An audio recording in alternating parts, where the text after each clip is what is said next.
اسی کی ایک اور مثال جو ہے وہ حدیث نبوی صلی اللہ علیہ وسلم سے ہے کہ ایک صاحب جو ہے وہ آپ صلی اللہ علیہ وسلم کے پاس تشریف لائے اور آ کر کہا یار، ان کے پاس اپنی ایک سواری تھی، تو آئے اور کہا یا رسول اللہ اعقل او اتوکل، کیا میں اس جانور کو باندھوں یا اس کو چھوڑ کر اللہ پہ توکل کروں کہ اللہ اس کو سنبھالیں گے؟ تو آپ صلی اللہ علیہ وسلم نے فرمایا اعقلھا، کہ اس کو باندھو، ثم توکل، پھر اللہ پر توکل کرو۔ تو اس سے بات پتہ چلتی ہے کہ اسباب اختیار کرنا یہ توکل میں شامل ہے۔ اس کی تیسری جو آخری اور تیسری دلیل ہے وہ یہ ہے کہ حضرت عمر رضی اللہ تعالیٰ عنہ کی ایک حدیث ہے، وہ فرماتے ہیں لو انکم توکلون علی اللہ حق توکلہ لرزقتم کما ترزق الطیر تغدو خماسا وتروح بطانا، کہ اگر تم اللہ پر ایسا توکل کرو جیسا کہ توکل کرنے کا حق ہے تو اللہ تعالیٰ تمہیں ایسے رزق دیں گے جیسے کہ پرندوں کو رزق دیتے ہیں، کہ وہ صبح کو خالی پیٹ اپنے گھونسلوں سے نکلتے ہیں اور شام کو خالی پیٹ اور شام کو بھرے ہوئے پیٹ واپس آتے ہیں۔ لیکن پرندے بھی اپنے گھونسلوں سے نکلتے ہیں تو پھر شام کو بھرے ہوئے پیٹ آتے ہیں۔ تو اس سے پتہ چلا کہ توکل جو ہے اس کے اندر دو چیزیں شامل ہیں، اسباب کو اختیار کرنا، اس کے بعد پھر اللہ پر اعتماد کرنا۔ تو اللہ تعالیٰ فرما رہے ہیں کہ ہاں پھر تم چلو پھرو زمین میں، کھاؤ پیو اور اللہ کی نعمتوں سے فائدہ اٹھاؤ، لیکن ان نعمتوں کے اندر، ان دنیا کے اندر اتنا نہیں لگنا کہ تم اللہ ہی کو بھول جاؤ۔ کیوں؟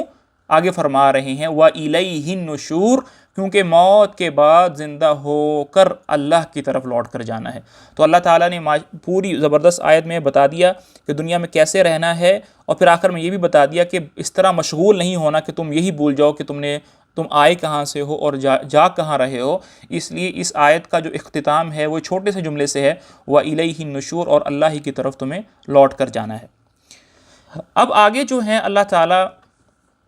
یہ بتا رہے ہیں اگلی آیات میں کہ اچھا بعض کا ہوتا یہ ہے کہ اللہ تعالیٰ دنیا ہی کے اندر عذاب کو بھیج دیتے ہیں۔ اللہ کا جو قاعدہ ہے، جو قانون ہے، وہ معاف کرنے کا ہے، وہ بخشنے کا ہے، وہ ڈیل دینے کا ہے، لیکن کبھی کبھار کچھ گناہ ایسے ہوتے ہیں کہ اللہ تعالیٰ اس کے عذاب کو جلدی میں دنیا کے اندر ہی نافذ کر دیتے ہیں۔ قیامت میں تو ملے گا ہی ملے گا، لیکن اس کو دنیا کے اندر بھی نافذ کر دیتے ہیں۔ تو اللہ تعالیٰ ہمیں اس عذاب سے ڈرا رہے ہیں، فرما رہے ہیں اَأَمِنْتُمْ، کیا تم بے خوف ہو گئے ہو، من فی السماء، اس ذات سے جو آسمان کے اندر ہے، ان یخسف بکم الارض، کہ وہ تمہیں زمین کے اندر دنسا دے، فاذا ہی تمور، اور پھر وہ تھرتھرانے لگے۔ اَأَمِنْتُمْ، کیا تم بے خوف ہو گئے ہو، بے جھجک ہو گئے ہو کہ گناہوں کے اندر اتنا ہی لگ گئے ہو کہ اس ذات سے جو آسمان کے اندر ہے کہ وہ تمہیں زمین کے اندر دنسا دے، فاذا ہی تمور، تو پھر وہ تھرتھرانے لگے گی۔ ام امنتم، کیا تم بے خوف ہو گئے ہو، بے جھجک ہو گئے ہو، من فی السماء، اس ذات سے جو آسمان کے اندر ہے، ان یرسلا، کہ وہ بھیج دے، علیکم، تم پر، حاصباً، پتھروں کی بارش۔ کیا تم بے خوف ہو گئے ہو اس ذات سے جو آسمان کے اندر ہے، اس بات سے کہ وہ تم پر پتھروں کی بارش برسا دے؟ فَسَتَعْلَمُونَ، تو ان قریب تم جان لوگے، کیف نذیر، کہ ہمارا ڈرانا کیسا تھا۔ تو اللہ تعالیٰ جو ہے وہ ہمیں باخبر کر رہے ہیں کہ بے خوف نہیں ہونا، خوف اللہ کا خوف رکھنا ہے، گناہوں سے بچنا ہے۔ یہاں سے ہم اس کا بامحاورہ ترجمہ دیکھ لیتے ہیں، پھر آگے اگلی جو آیات ہے اس کو پوری کرتے ہیں۔ وہی ہے جس نے تمہارے لیے زمین کو رام کر دیا ہے، یعنی مسخر کر دیا ہے، لہذا تم اس کے مونڈوں پر چلو پھرو اور اس کا رزق کھاؤ، اور اسی کے پاس دوبارہ زندہ ہو کر جانا ہے۔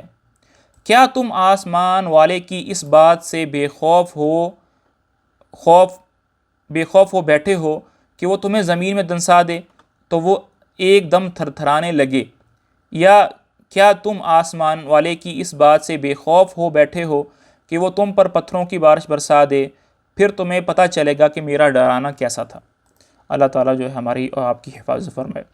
یہاں پر حاشیے میں مفتی صاحب نے جو اس کا ترجمہ، اس کا ایک فائدہ لکھا ہے وہ یہ ہے، یعنی زمین کی چیزیں اللہ تعالیٰ نے تمہارے تصرف میں، قبضہ میں دے دی ہیں، لیکن ان کو استعمال کرتے وقت یہ مت بھولو کہ تمہیں ہمیشہ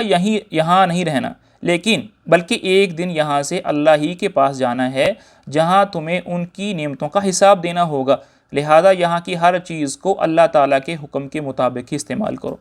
اور چیزوں کا جو شکر ہے وہ یہی ہوتا ہے کہ ہم اس کو اس مثال کے طور پر میرے والد صاحب مجھے کوئی ہدیہ دیتے ہیں، مجھے کوئی گفٹ دیتے ہیں، گفٹ دینے کے بعد اس کے بعد مجھے کہتے ہیں کہ بھائی مجھے پانی کا گلاس تو پلاؤ، میں کہتا ہوں کہ خود ہی لے لیں، تو کیا میں اس چیز کا مستحق ہوں کہ وہ ہدیہ گفٹ میرے پاس رہے، یا کیا وہ مجھ سے چھین لیا جائے؟ تو بنتا تو یہی ہے کہ وہ مجھے گفٹ مجھ سے لے لیا جائے۔ اسی طرح اللہ تعالیٰ نے ہمیں نعمتیں دی ہیں، اور پھر اس کا تقاضا یہ ہے کہ ہم اللہ کے ہر حکم کو بجا لائیں، تو اگر ہم نہیں بجا لاتے تو ہم اس چیز کے ہی مستحق ہیں کہ ہمارے پاس وہ نعمتیں نہیں رہنی چاہیے۔ آخرت کا عذاب تو اپنی جگہ، لیکن بد اعمالیوں کے نتیجے میں اس دنیا میں بھی عذاب آ سکتا ہے۔ جی آگے اللہ رب العزت جو ہیں وہ پچھلی کچھ امتوں کی مثال دے رہے ہیں کہ انہوں نے بھی جھٹلایا تھا، تو پھر ان کا کیسا ہوا۔ وَلَقَدْ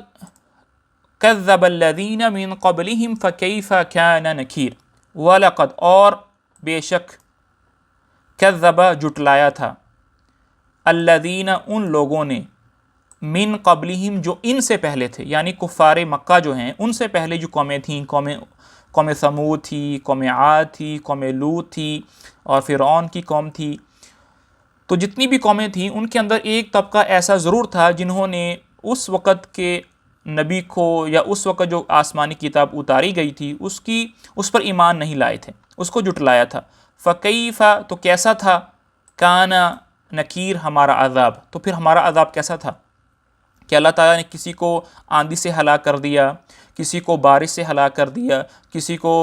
پانی کے اندر ڈبو دیا، کسی کو کھڑے کھڑے بندر بنا دیا۔ تو اللہ تعالیٰ نے ہر قوم پر مختلف عذاب بھیجے ہیں۔ اللہ تعالیٰ میری اور آپ کی حفاظت فرمائے۔